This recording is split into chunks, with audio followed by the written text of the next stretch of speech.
Bob y Penny Lore presentan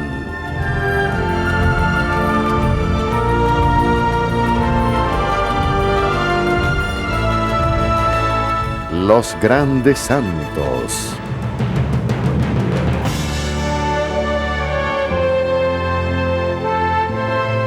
San Juan Bosco.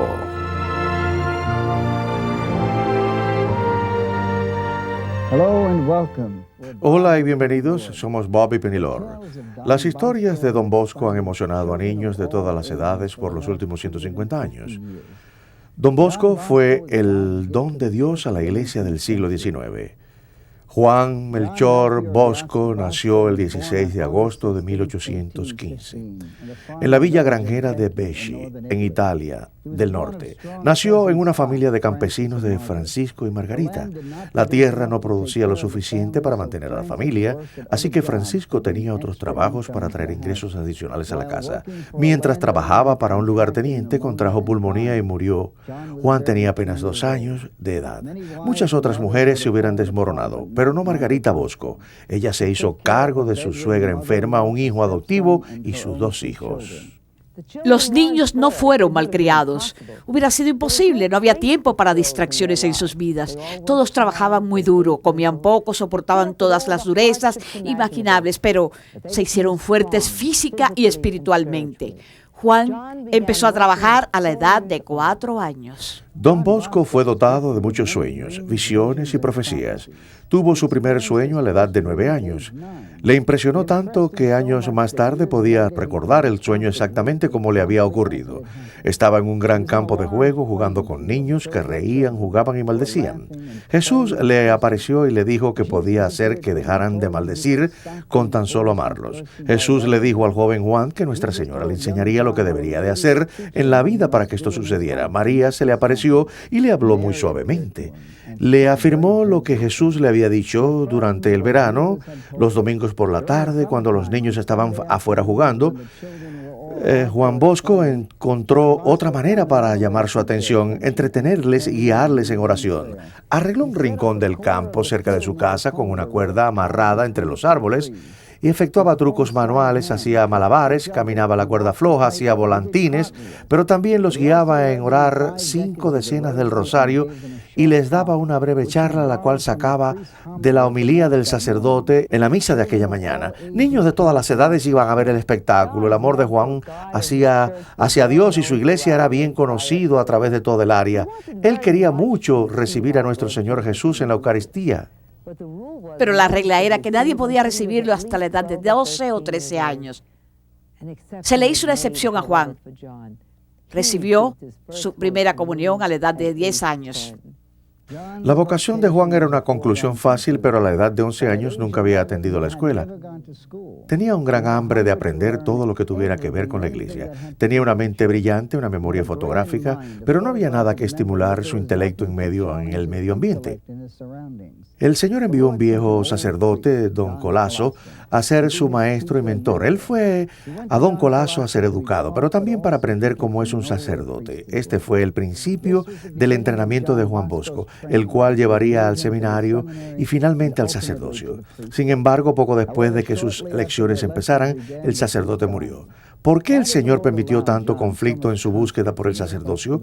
Sufrió cada humillación posible. Era mucho mayor que sus compañeros de clase, quienes le consideraban un bufón. Era un muchacho de campo, se vestía como un granjero. Incluso sus maestros lo ridiculizaban.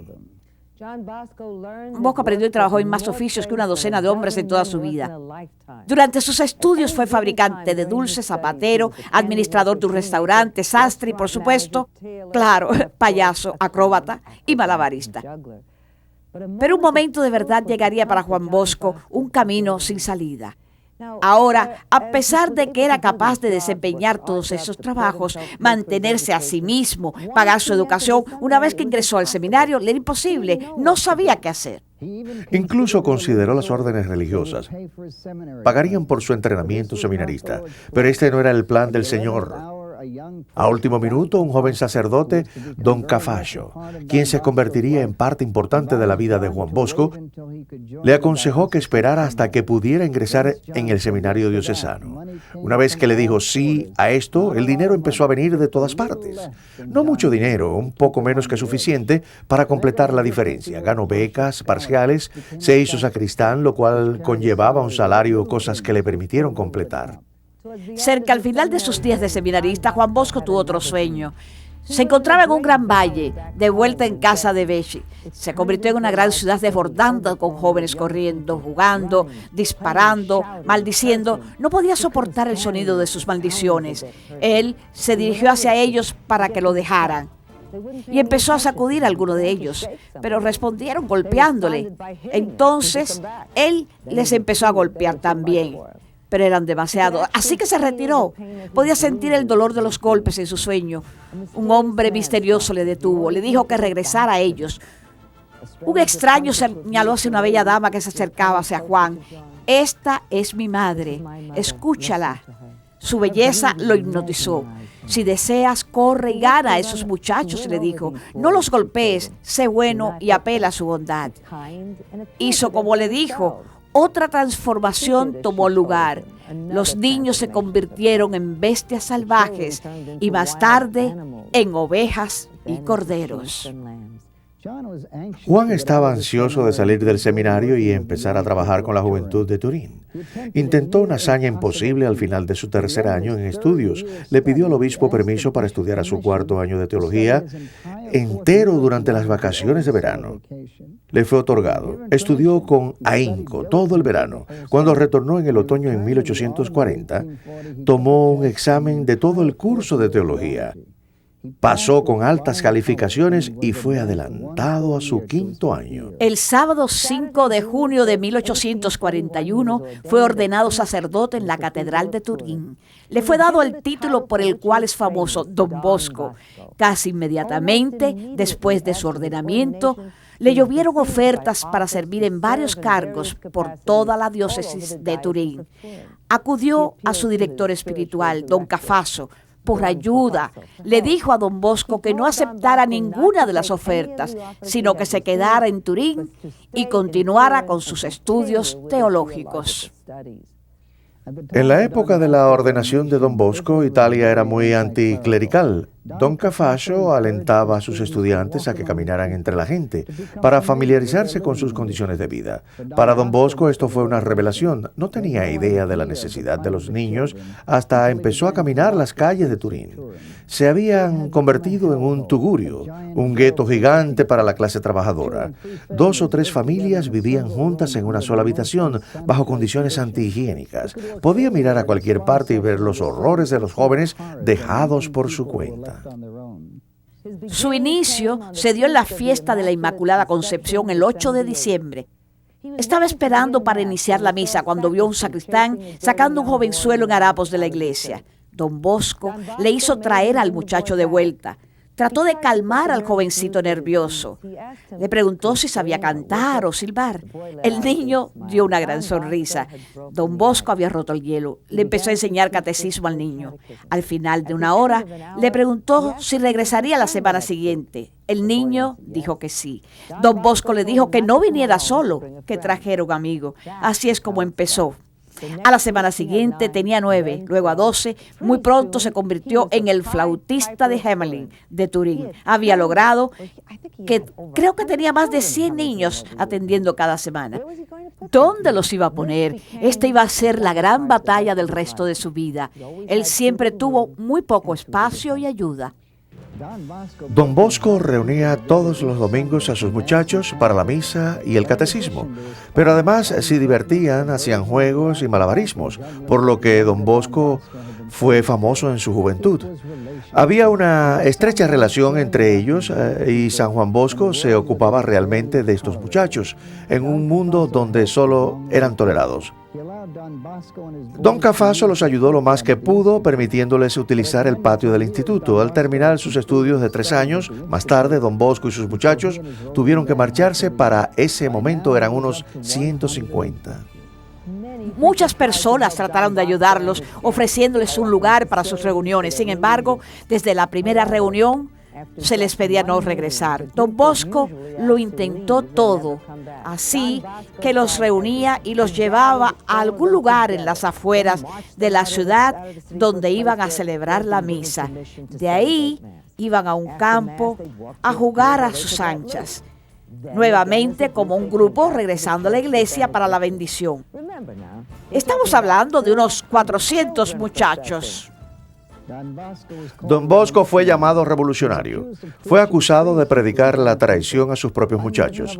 La policía encubierta le seguía las huellas los días domingos a los campos, tratando de agarrarlo en actividades revolucionarias. Ellos trataron de ser poco llamativos, pero era obvio quiénes eran. Don Bosco hablaba suave durante los sermones. La policía tenía que colocarse muy cerca para poder escucharlo. Él quería esto. Los sermones satisfacían a los policías. Se le sugirió a Don Bosco que desbandara su grupo y lo enviara a las parroquias locales para una alimentación espiritual. Pero ninguno de esos niños tenía una parroquia.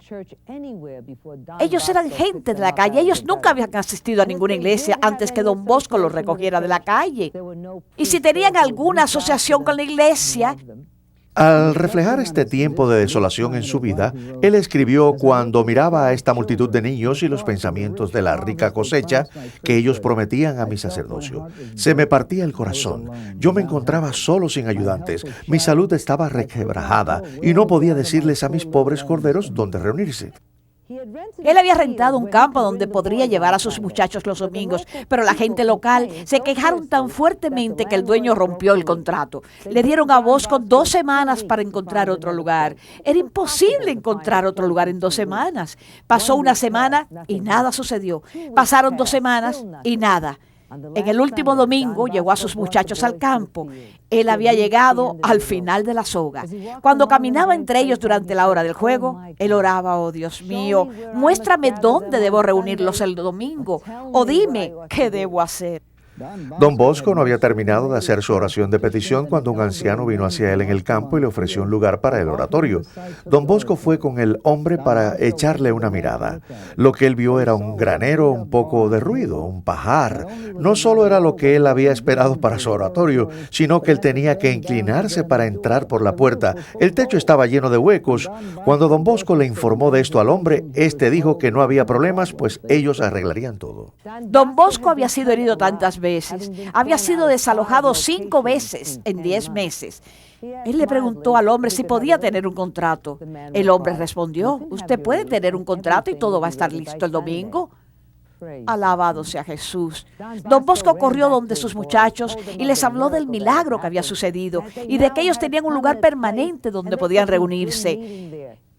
Ellos comenzaron el domingo siguiente. Los gritos de los pequeñuelos se podían escuchar en todo Turín. Todos ellos rezaron un reverendo rosario en acción de gracias a Nuestra Señora ese día. Ellos sabían que ella era la que lo había hecho. Don Bosco se encontraba desgastado física y emocionalmente. Tan pronto como se había solucionado el problema del oratorio permanente, su cuerpo se apagó. Resultó tener la misma enfermedad mortal que había acabado con su padre. Se puso tan mal que le dieron la extrema unción. Él había enseñado bien a sus muchachos. Ellos fueron a las iglesias locales. Ellos fueron a las iglesias locales y bombardearon al cielo con plegarias. Se prometieron muchas cosas: promesas de buen comportamiento, asistencia a la iglesia, confesiones, amor al prójimo, cualquier cosa que tocase el corazón de Jesús. El llanto de batalla que llegó hasta el cielo fue: no dejen que muera Don Bosco. Cuando parecía que Don Bosco había llegado al fin de sus días, uno de sus amigos, el padre Burrell, que había estado a su lado durante el proceso de la enfermedad, le habló suavemente. Juan, estos niños te necesitan. Pídele a Dios que te deje quedar, por favor. Reza esta oración conmigo. Señor, si es tu voluntad, sáname. Te digo esta oración en nombre de mis niños. Don Bosco débilmente susurró esta oración. La siguiente mañana la fiebre cedió y entonces él volvió a sus actividades nuevamente. Don Bosco tuvo sueños en 3 diferentes ocasiones en los cuales vio la casa, la capilla y los terrenos del oratorio. Este granero donde ellos se estaban reuniendo, la propiedad de los Pinati, no era definitivamente esto. Así lo dijo Don Bosco, pero no el señor. Don Bosco se quejó de la casa, la cual era solamente parte de la propiedad. Estaba habitada por prostitutas. Esto no era un buen ejemplo para los jovencitos. El Señor hizo que Don Bosco viviera en esa casa, pero era un escándalo para un sacerdote vivir en una casa de prostitutas. Don Bosco tenía que escoger a alguien para que viviera con él. La reputación tenía que estar libre de cualquier mal pensamiento. ¿Quién podría ser? Margarita Bosco fue la perfecta elección. Cuando Margarita y su hijo determinaron que esta era la voluntad del Señor, ella se mudó sin ningún reparo. Ella se encargó de 400 niños, los cuales pronto se convirtieron en 500, y dentro de un año el pequeño oratorio estaba repleto de 700 niños. Aunque Don Bosco no rechazaba a ninguno, se hizo obvio que no había lugar para alojar físicamente a un niño más. Ahí fue cuando comenzaron a crecer. Ellos tenían el soporte económico suficiente para abrir no solo uno, sino 2 oratorios nuevos en Turín. La fase más importante de la obra de Don Bosco empezó una noche lluviosa cuando Margarita Bosco abrió la puerta para hallarse frente a un huérfano empapado, medio hambriento, parado frente a ella. Naturalmente, ella dejó que él se quedase y antes que pasase mucho tiempo, uno se multiplicó en 10 y así por el estilo. Don Bosco tuvo que alquilar la casa entera del señor Pinati, lo cual no fue una tarea fácil, considerando que las prostitutas habían establecido un negocio sólido en el local.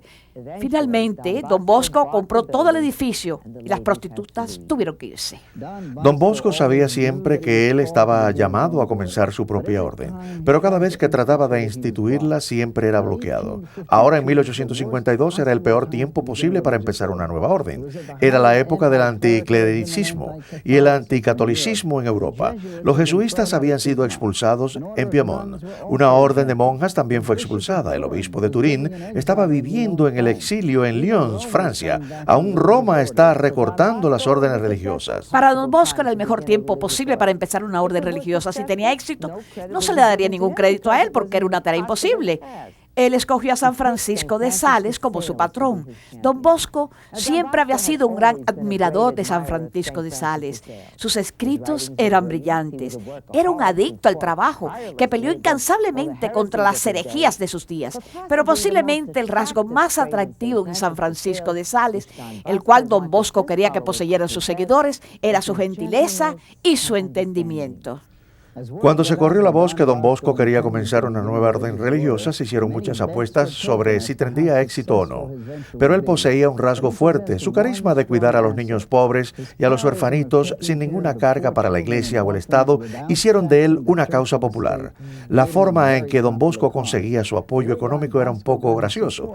La gente en las altas posiciones le sugerían que empezase una nueva orden. Él sabía que tenía al Estado detrás de él. Su obispo estaba en su rincón. Todo lo que necesitaba era al Papa. Entonces, cuando el Señor le dio el Sinaí, él se fue a Roma. El padre no está diciendo que Don Bosco fue a Roma 20 veces en toda su vida. La primera vez que fue, él tenía 43 años de edad, en 58.000. En 1858, para pedir permiso, el Papa Pío IX sobre el reglamento para los salesianos, lo cual consiguió y le tomó un tiempo hacerlo, pero logró culminar lo que se había propuesto, este edificio. No había nada aquí, él simplemente vino a visitarlos en aquella época. Debemos decirles que el griego, el perro gris, creemos que es el ángel guardián de Don Bosco. Mucha gente no le caía bien Don Bosco. Los atentados contra su vida se hicieron una cosa muy común. Ya sea grupos religiosos, disidentes o grupos políticos querían matarlo. Ahí es cuando encontró al griego. Nadie sabía de dónde venía o a dónde iba. Se iba después de los incidentes. El primer incidente tuvo lugar en 1854 cuando Don Bosco llegaba tarde de noche a casa. Él estaba en una mala sección de la ciudad. Él vio a 2 hombres frente a él caminando despacio, manteniendo el mismo paso de él. Si él se apuraba, ellos también se apuraban. Si él caminaba despacio, ellos también lo hacían. Él cruzó al otro lado de la calle y cuando ellos hicieron lo mismo, él se dio cuenta que estaba en problemas. Él volteó para retroceder, pero ellos saltaron sobre él y le tiraron una capa negra sobre su cabeza. Él trató de pelear, pero sin sin resultado. Ellos intentaron meterle un pedazo de tela en la boca cuando de repente, no se sabe de dónde, un perro enorme de forma espantosa, color gris, salió de la oscuridad, salió en defensa de él. Sus gruñidos parecían los de un lobo o un oso. Él embistió a los atacantes de Don Bosco. Ellos se asustaron hasta los huesos. Ellos corrieron para salvar sus vidas y el griego no los persiguió. A partir de ese momento, cada vez que Don Bosco llegaba tarde a su casa, después que pasaba el último edificio, el griego salía, no se sabe de dónde, y lo acompañaba a casa. Don Bosco nunca mencionaba el griego, no decía quién era, o de dónde venía, o por qué permaneció cerca de 30 años a su lado. ¿Quién o qué era el griego? Muchos salesianos dicen que ellos lo han visto. Sus orígenes nunca han sido investigados oficialmente, pero hay teorías. En 1870, Don Bosco comentó: suena ridículo llamarlo un ángel, ni siquiera es un perro ordinario. Nuestro único comentario es: ¿por qué no un ángel? Algunos de los incidentes en la vida de Don Bosco lo hacen aparecer como un gran santo que nadie creería que es real. Si no los mencionamos, no le damos la gloria a Dios. ¿Quién es la fuerza en movimiento detrás de todo esto? El Papa Leo XI dijo de él: en la vida de Don Bosco, lo sobrenatural casi se hace natural y lo extraordinario se vuelve ordinario. El Señor usó los sueños en la vida de Don Bosco para guiarlo, para dirigirlo, para asegurarlo y para afirmarlo. El Papa Pío IX le dijo que los escribiera. Cuando el Papa supo, 9 años más tarde, que Don Bosco no los había escrito sobre los sueños, le ordenó que lo hiciera. Él le dijo: esta tarea debe tener prioridad sobre cualquier otra cosa. Ponga todo lo demás de lado y dedíquese a esto. La mayoría de los sueños de Don Bosco tenían que hacer con su vida, su misión, sus muchachos y su orden religiosa. Nuestra Señora formaba parte de la mayoría de sus sueños. Hay un sueño de Don Bosco que Penny y yo lo usamos en todas nuestras charlas. Él compartió esta visión con sus muchachos el 30 de mayo de 1862. Él vio 2 enormes columnas en un mar tormentoso. Entre las 2 columnas se encontraba un enorme barco, el barco de la iglesia con nuestro vicario, el Papa, en el timón. Alrededor del barco habían barcos pequeños y botes, algunos enemigos, algunos amistosos, todos preparados para la batalla. El Papa estaba tratando de anclar el barco entre las 2 enormes columnas. La más grande era la Eucaristía, la más pequeña, Nuestra Señora del Socorro a los cristianos. Una gran batalla se llevó a cabo durante la noche. La esperanza, el Papa fue herido. Él se levantó de nuevo, pero lo mataron. Hubo un gran grito de victoria en el bando enemigo, pero ese Papa fue reemplazado por un nuevo Papa. Finalmente, el Papa se las arregló para anclar el barco entre las 2 columnas, la Eucaristía y Nuestra Señora. Los barcos enemigos fueron derrotados. Ellos se retiraban a medida que los barcos amigos emitían un grito de alegría por su victoria. Una gran calma cubría el mar.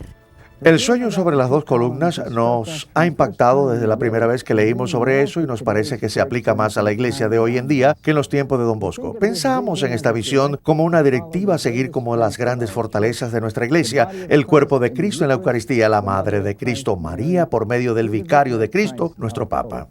Don Bosco entregó su espíritu a Jesús el 31 de enero de 1888. En 1934, 46 años después de su muerte, él fue oficialmente elevado a la comunión de los santos.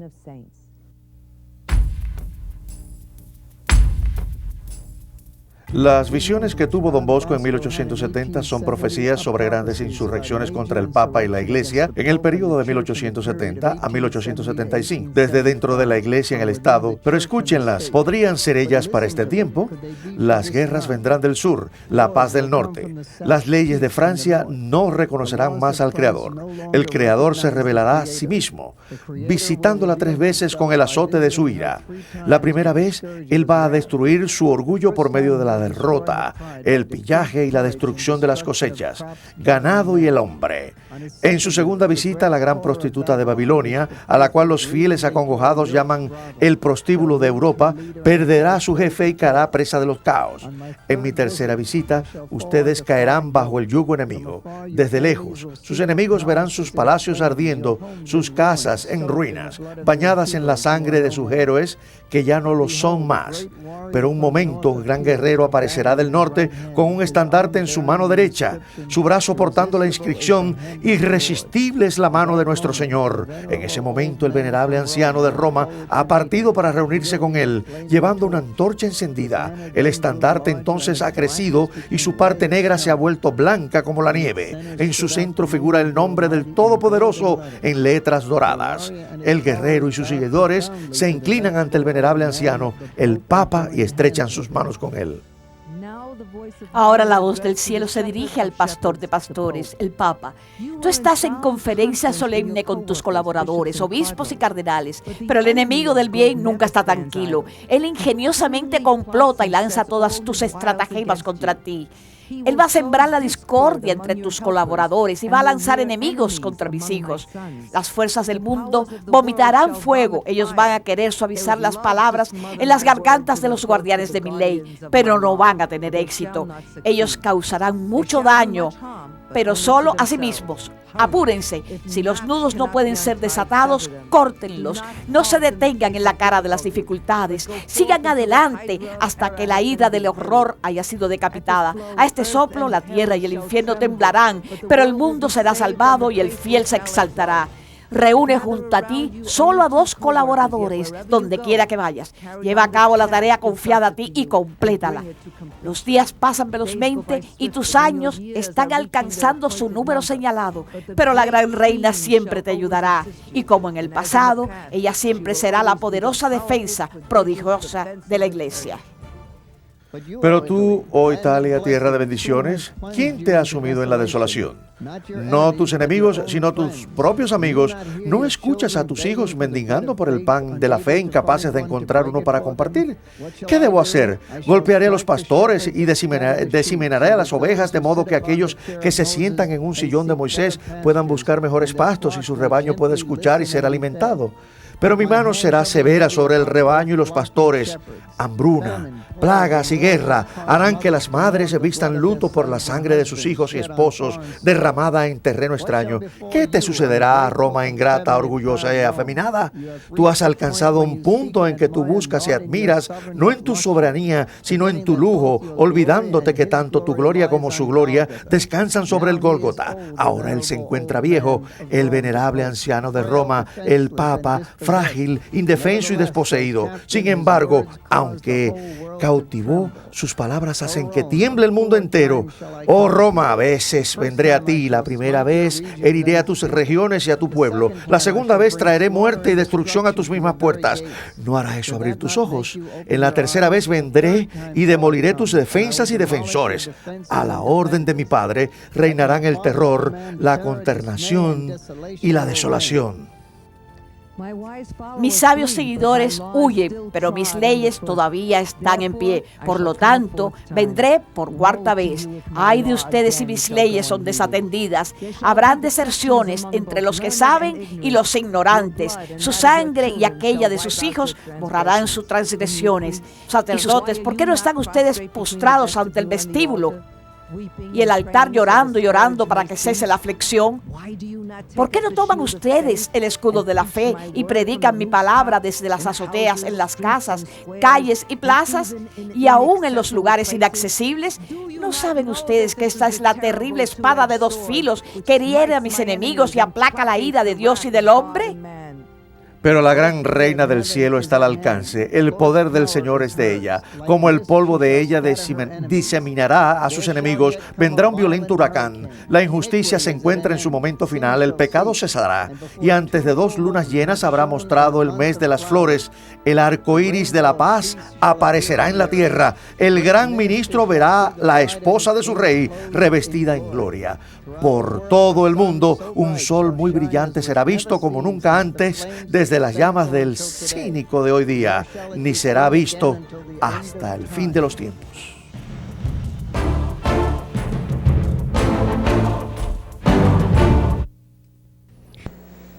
Gracias familia por ver este programa. Este es uno de más de 200 libros y videos de venta en Journeys of Faith. Estos son perfectos regalos para cumpleaños, confirmaciones, primeras comuniones. Siempre que piensen en un regalo, den nuestros libros y videos. Escríbanos a la dirección a su pantalla o llámanos al 1-800-633-2484.